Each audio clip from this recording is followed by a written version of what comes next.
여러분 안녕하세요. 제가 지난번에 비트코인의 투자에 대해서 말씀드렸는데 그걸 이제 내놓고 보니까 많은 분들이 비트코인이 뭐냐 도대체 이렇게 물어본 분들이 많았어요. 그래서 제가 영상을 다시 하나 준비했습니다. 비트코인이 뭐냐, 디지털 화폐가 뭐냐, 암호화폐가 뭐냐 이런 얘기 드는데요.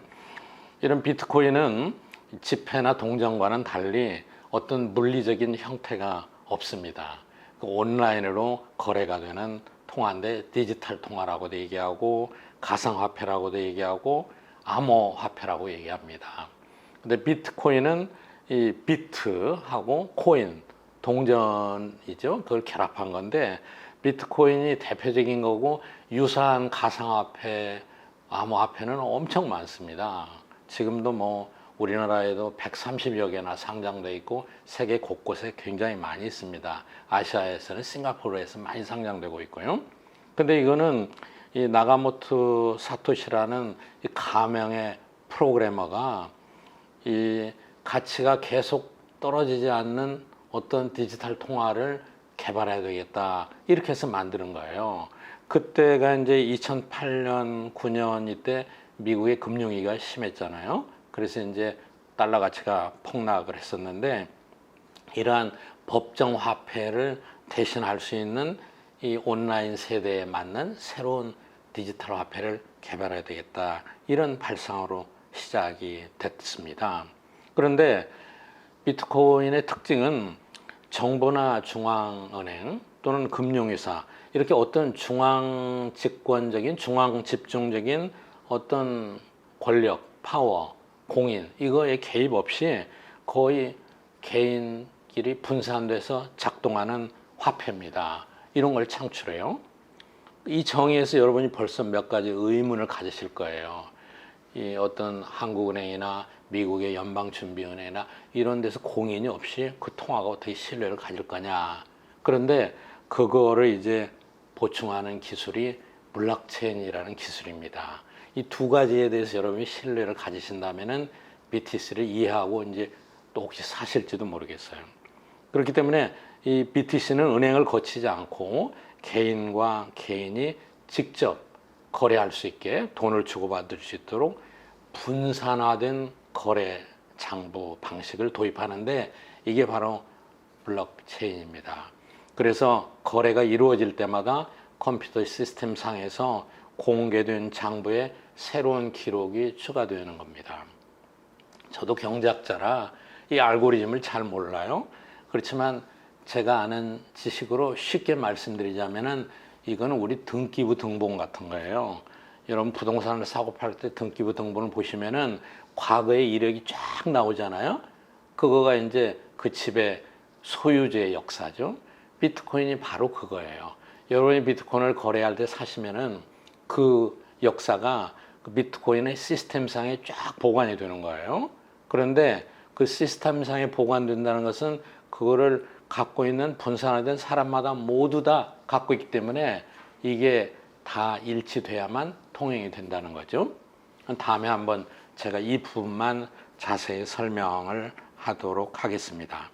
이 블록체인에 저장된 거래 기록이 맞는지 확인해서 거래를 승인하는 역할을 맡은 사람을 채굴자라고 해요. 그러니까 여러분 BTC 얘기하면은 뭐 채굴을 한다, 마이닝을 한다 이런 얘기를 많이 들으셨을 거예요. 여기서 이제 금광을 채굴하는 것처럼 그 마이닝이라는 용어를 써서 우리가 채굴자라고 하는데 용어가 좀 생소하죠.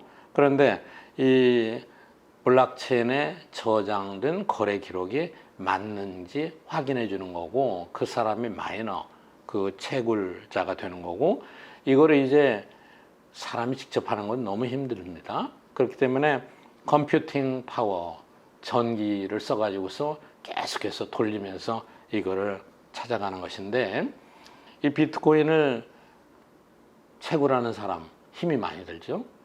그리고 이 채굴자에게 뭔가 보상을 해줘야 되잖아요. 그래서 채굴자는 비트코인을 팔아서 이익을 남길 수 있지만은 채굴자 간의 경쟁이 치열하니까 비트코인은 가격이 올라갈 수 있을지 내려갈 수 있을지 그거는 잘 모릅니다. 요즘에는 물론 가격이 올라가고 있지만요. 그런데 이 컴퓨터와 인터넷만 되면은 누구든지 비트코인은 계좌를 개설해서 여러분 컴퓨터에서 만들 수가 있습니다. 비트코인은 그렇기 때문에 돈 세탁이나 마약 거래 등 이런 불법 거래에 사용되는 문제점도 있고, 또 다른 특징은 통화 공급량에 비트코인은 엄격하게 제한이 되어 있어요. 처음에 이 시스템을 만들 때 10분마다, 그러니까 처음엔 세월이 줬죠. 10분마다 이 25개 새 BTC를 자꾸 내줬어요. 그런데 이 전체 총량은 21만 개로 그 책정이 되어 있고, 그리고 그 반감기 그게 나올 때마다 내보내는 수를 이 절반으로 줄이고 있기 때문에 지금은 이제 여러분 채굴하는데 굉장히 힘듭니다. 왜냐하면 지난 시간에 말씀드렸대로 거의 88%가 채굴됐고 나머지만 이제 시간이 길어지면서 조금씩 나오기 때문에 굉장히 어려운 거죠. 그 가상화폐는 흔히 이제 비트코인, 전자지갑 이런 표현을 쓰는데 사실은 숫자입니다. 숫자로 쫙 표시되어 있는데 그 숫자가 들어있는 파일을 전자지갑이라고 하는 거죠. 여러분 지갑 속에 넣고 다니는 지갑이 아니고요. 그 파일에 그 숫자가 들어가 있는 겁니다. 그래서 2020년 작년 말까지 그 2,100만 개 중에서 남은 거는 이제 12%만 남아 있는 거죠. 이거를 이제 채굴하려면은 종전보다 훨씬 어렵고 힘든 과정을 거쳐서 가게 되는 거죠. 그런데 이제 사용자들이 인터넷에서 내려받은 지갑 프로그램입니다. 프로그램을 통해서 인터넷 뱅킹으로 거래를 하는 거죠. 물론 모든 사람이 다 채굴해서만 얻는 건 아닙니다. 거래를 통해서 BTC를 살 수도 있는 것이죠. 이미 우리나라에도 비트코인의 거래소가 있습니다. 빗썸이죠. 그래서 지금 거래한 135개 정도가 상장돼 있어서 오늘이라도 여러분이 거래하시면서 사실 수 있어요.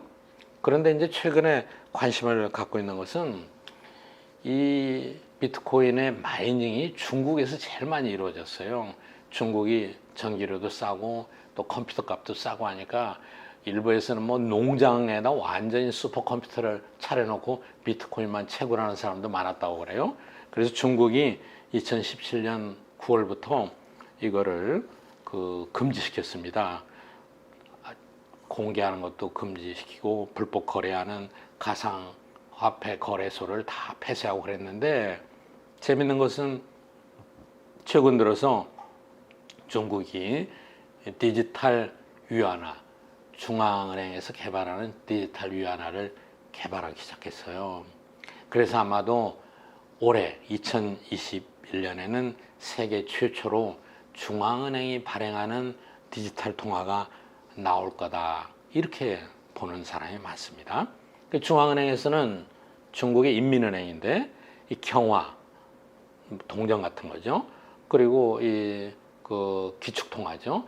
이런 것과 안전성이 똑같이 보장될 수 있는 디지털 통화를 개발해서 현금을 대체하겠다, 이렇게 생각하고 있는 것 같아요. 그런데 여러분 모든 세상에 디지털 통화만 유통이 되고 중앙은행이 이걸 발행하면은 상당히 재미있다, 심각한 문제가 등장해요. 왜냐, 이건 디지털이기 때문에 바로 은행에서 여러분 지갑 속에 있는 여러분 돈을 전부 파악할 수가 있습니다. 필요한 사람에게 바로 파일만 보내주면 돼요. 그러니까 중개기관이 필요가 없습니다. 금리가 0%가 될 수도 있습니다. 누가 사용하고 어디에 누가 갖고 있는지 분명히 모두가 파악할 수 있습니다. 물론 이런 획기적인 정책 전환이 있기까지는 상당한 시간이 많이 걸릴 거라고 생각합니다. 그런데 여러분 누가 가명의 프로그래머가 만든 화폐를 이렇게 많은 사람들이 사용하고 이게 가격이 올라간다, 믿어지지가 않죠? 그런데 여러분 오늘 화폐에 대해서 한번 생각해 보세요. 화폐는 사실은 종이 조각이죠. 그런데 어떻게 됩니까? 우리 한국에서는 한국은행 총재가 도장을 찍고 1년번호를 줬잖아요. 법적으로 신뢰하게 만들었잖아요. 그래서 화폐는 사실은 신뢰만 있으면은 어디서든 무엇이든 사용할 수 있는 거예요. 한 가지 사례 잠깐 들고 마칠까요? 여러분, 트럼프, 미국의 전 대통령 말고요. 게임용으로 쓰는 복합카드로 쓰는 트럼프 있잖아요. 트럼프가 돈으로 사용됐다는 얘기 들으셨습니까? 이건 역사적인 실화예요. 1685년경에 캐나다에서는 게임용 카드가 화폐로 쓴 적이 있었어요. 그 당시에 캐나다는 불란서가 통치를 하고 있었습니다. 근데 불란서는 그때 보불 전쟁도 겪고 여러 가지 황실의 어려움으로 이 돈을 캐나다에 보내질 못했어요. 그러니까 당시에 캐나다의 총독이 자크 드뮤였는데 이 총독이 아이디어를 냈어요. 그 당시에 프랑스 군인들, 캐나다에 주둔하고 있는 프랑스 군인들이 쓰고 있는 트럼프 포카카드를 전부 압수를 했습니다. 군인들이 웬일인가 그랬어요. 이걸 다 압수한 다음에 모자라니까, 카드가 모자라니까 이걸 4조각으로 나눴어요. 그래가지고 총독이 사인을 하고 스페이드, 1 스페이드는 1프랑, 뭐 2 스페이드는 얼마, 하트는 얼마, 다 사인을 했어요. 지금부터는 이게 통화다. 그런데 여러분 놀라지 마세요. 이 통화가 무려 65년 동안이나 유통이 됐어요. 거기서는 그러니까 포카하는 카드가 법정 화폐가 된 거예요. 시장이 신뢰하면은 카드 조각도 화폐가 될 수 있습니다. 시간이 오래 가면은 어떤 사람은 금보다 비트코인의 가치가 높아진다, 이렇게 얘기하는 사람도 있더라고요. 화폐는 신뢰의 역사입니다. 사람들이 그것을 신뢰하는 순간 화폐의 역할을 하게 됩니다. 이건 역사적으로 이미 입증된 것입니다. 그런데 요즘에는 사람들이 BTC를 신뢰하니까 가격이 정말 디지털 골드가 될지 모르겠어요. 2012년에 1BTC는 0.1 온스 금이었는데 19년에는 6온스가 됐어요. 작년 말 계산해 보니까 이제는 1BTC가 17온스가 넘었어요. 그러니까 여러분, 비트코인의 운명도 결국은 사람들이 얼마나 신뢰하느냐에 달려 있습니다. 여러분, 앞으로 BTC를 신뢰하시겠어요? 잘 생각해 보시죠. 감사합니다.